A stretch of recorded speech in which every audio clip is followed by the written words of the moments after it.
Good morning all students. आपने बेटा science में कल देखा रेजिस्टेंस, तो व्हाट इज रेजिस्टेंस, और इसको हमने आर से रिप्रेजेंट किया था, और रेजिस्टेंस है उसकी यूनिट थी आपके पास ओम, और फैक्टर अफेक्टिंग द रेजिस्टेंस। चार फैक्टर थे जो रेजिस्टेंस को अफेक्ट करते हैं। पहला आपके पास लेंथ था, दूसरा आपका एरिया ऑफ क्रॉस सेक्शन था, थर्ड आपके पास नेचर ऑफ मटेरियल था, और फोर्थ आपके पास टेम्परेचर है। उसके पश्चात आपके पास आता है ओम्स लॉ, यानी ओम का नियम। कि ओम का नियम क्या होता है कि भी according to Ohm's law at a constant temperature the current flowing through the conductor is directly proportional to the potential difference applied across its ends. यानी जो आपके पास आई है, यानी इलेक्ट्रिक करंट है flowing through conductor is directly proportional to the potential difference. यानी ये directly proportional बेटा किसके पोटेंशियल डिफरेंस की, यानी V प्रोपोर्शनल टू आपका I, और V प्रोपोर्शनल आएंगे तो आपके पास IR, यहां से V upon I equal to R। यानी ओम का नियम क्या है? ओम के नियम के अनुसार किसी चालक की सिरों के बीच विभवांतर और उसमें बहने वाली विद्युत धारा का अनुपात हमेशा स्थिर रहता है यदि चालक की भौतिक अवस्था जैसे ताप आदि में कोई परिवर्तन न किया जाए। यदि आपके पास V मान लो आपका 1 वोल्ट है और I है, यानी आपका इलेक्ट्रिक करंट विद्युत धारा है वो आपका 1 एम्पियर है, तो आपके पास जो आपका R है ना, वो अगर रेजिस्टेंस है वो आपका 1 ओम होगा आपका। तो आपका 1 ओम का मतलब हुआ आपका 1 वोल्ट पोटेंशियल डिफरेंस और 1 एम्पियर इलेक्ट्रिक करंट यानी विद्युत धारा का जो अनुपात है उसको हम बोलते हैं 1 ओम। यदि किसी चालक के सिरों के बीच 1 वोल्ट विभवांतर लगाने से उसके सिरों के अंदर यानी चालक के अंदर 1 एम्पियर धारा प्रभावित हो तो उसको बोलेंगे 1 ओम। यानी 1 ohm may be defined as if 1 ampere electric current या 1 ampere electric current flow through the conductor if 1 volt potential difference applied across its ends.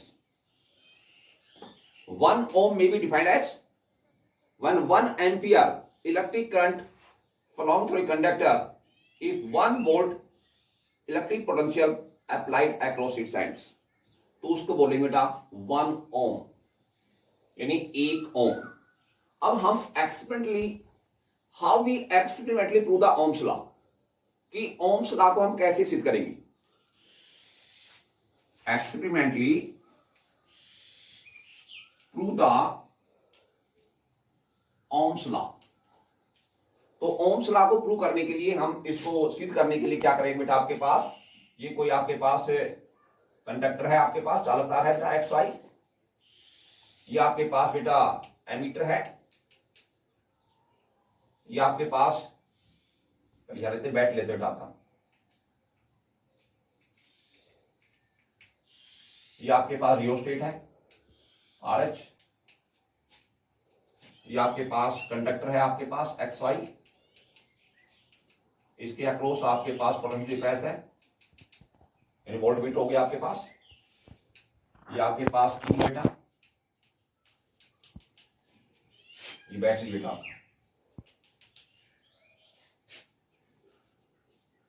यानी ओम के नियम को सिद्ध करने के लिए आपके पास एक बैटरी ली जाती है, एक एमीटर होता है, एक वोल्ट मीटर होता है, एक चालक तार XI होता है, एक कुंजी होती है और एक होता है धारा नियंत्रक। सबसे पहले कुंजी को दबाया जाता है तो परिपथ में विद्युत धारा बहनी शुरू हो जाती है। इसके पश्चात एमीटर से विद्युत धारा और वोल्ट मीटर से विभवांतर ज्ञात किया जाता है। उसके पश्चात V/I की गणना की जाती है। इसके पश्चात धारा नियंत्रण के द्वारा विद्युत धारा का मान बढ़ाया जाता है और उसके पश्चात एमीटर से विद्युत धारा और वोल्ट मीटर से विभवांतर ज्ञात किया जाता है और फिर गणना की जाती है V/I की। हर एक परिस्थिति के अंदर जो V/I है उसका मान हमेशा कांस्टेंट मिलता है, स्थिर मिलता है। तो यही आपके पास ओम के नियम को सिद्ध करता है। To prove the Ohm's law, we take a battery, a ammeter, a voltmeter, a conductors XY, a key and a rheostat. Due to rheostat, we increase and decrease the electric current. When we press the key, the circuit is complete and electric current start from through the circuit. Then we measure electric current by ammeter and potential difference by voltmeter and calculate V/I. We increase the electric current with help of rheostat. After increase the electric current, then again we measure the electric current by ammeter and potential difference by voltmeter and again calculate V/I. In every situation, every condition, the value of V/I is always constant, which prove the Ohm's law. यानी यही ओम के नियम को सिद्ध करता है कि V/I है ना, वो हमेशा स्थिर होता है, यानी R के बराबर होता है, यानी आपके पास रेजिस्टेंस होता है।